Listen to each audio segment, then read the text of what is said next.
Nagsimula lang po ako sa 3,218 bottles ng honey. Ngayon po, nasa 400,000 at napakasaya po dahil nakahanap ako ng pagkakakitaan. This week on Kwentong Madiskarte, powered by PLDT Home.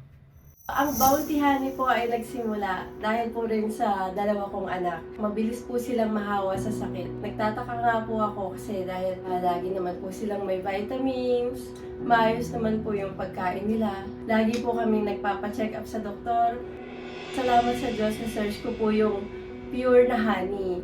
So, kailangan daw po is very pure, raw, walang human intervention, at wild yung honey. So, ayun po, pinatry ko po sa mga anak ko.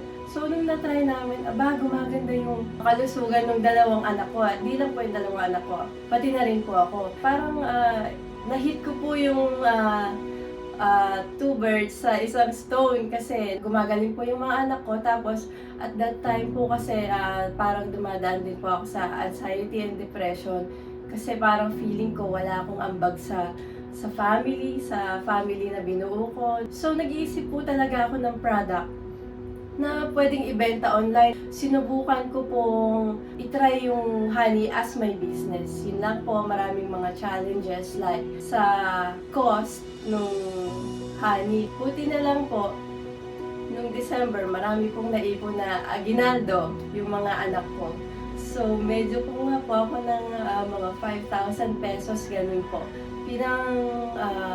Order ko po ng wild honey. Nagsimula po ang bote ko sa 15 bottles. Binenta po namin ng nanay ko sa mga co-teachers niya. Umabot na po siya ngayon ng 1,500 bottles in just a span of few months.